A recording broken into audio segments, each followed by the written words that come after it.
he broken this ceasefire. He killed our people, and he didn't exchange prisoners. We signed the exchange of prisoners, but he didn't do it. What kind of diplomacy, JD, you are speaking about? What do you mean?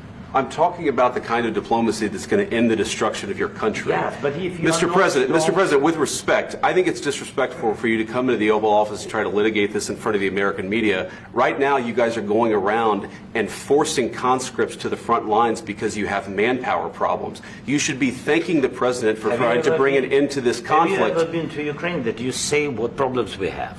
I have been to. Come once. I've actually watched and seen the stories, and I know what happens is you bring people, you bring them on a propaganda tour, Mr. President.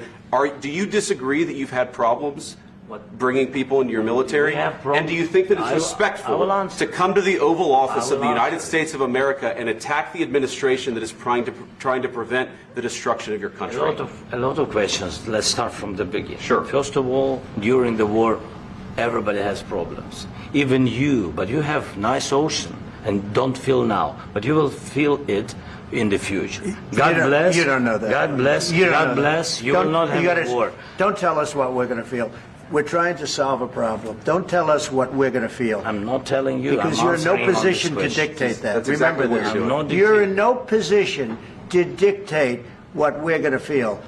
We're going to feel very good. You will feel influence. We're going to feel very good and very strong. You will feel influence. You're right now not in a very good position.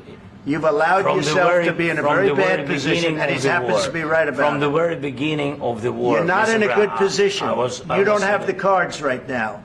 With us, you start having cards. But right now, you don't. You're playing cards. You're playing cards. You're gambling with the lives of millions of people. You're gambling with World War III. You're gambling with World War III. And what you're doing is very disrespectful to the country, this country, that's back to you, far more than a lot of people said they should have. Have you said thank you once? This entire meeting? No, in this entire meeting, have you said thank you? You went to Pennsylvania and campaigned for the opposition in October. Offer some words of appreciation for the United States of America and the president who's trying to save your country. Please, you think that if you will speak very loudly about the war, you can... He's not speaking loudly. He's not speaking loudly. Your country's in big trouble. Can I Wait a minute. No, you've done a lot of talking. Your country is in big trouble. I know. You're not winning. You're not winning this. You have a damn good chance of coming out okay because of us. Mr. President, we are staying in our country, staying strong from the very beginning of the war. We've been alone, and we are thankful. I said thanks you haven't in been this alone. cabinet. You haven't been alone. In this cabinet. We gave you, through this stupid president, $350 billion.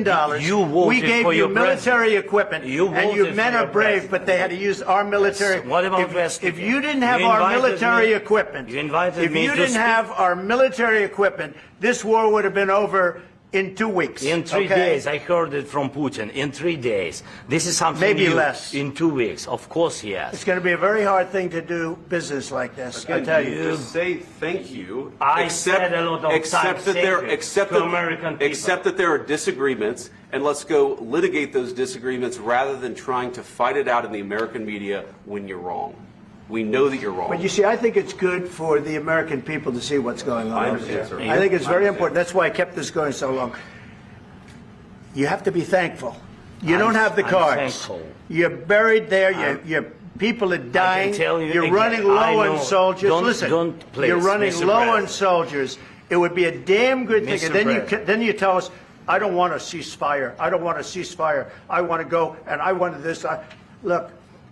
If you could get a ceasefire right now, I tell you, you take it so the bullets stop flying and your men stop getting killed. Of course, we want to stop the war. But you're saying you don't want a ceasefire. But I said to you, I want a ceasefire. With guarantees. Because you'll get a ceasefire faster than an agreement. Ask our people about ceasefire, what they think. That wasn't with me. That wasn't with me. That was with a guy named Biden, who was not a smart person. That was with Obama. It was your president. Excuse me. That was with Obama, who gave you sheets, and I gave you javelins. Yes. I gave you the javelins to take out all those tanks. Obama gave you sheets. In fact, the statement is Obama gave sheets and Trump gave javelins. You got to be more thankful, because let me tell you, you don't have the cards. With us, you have the cards. But without us, you don't have any cards.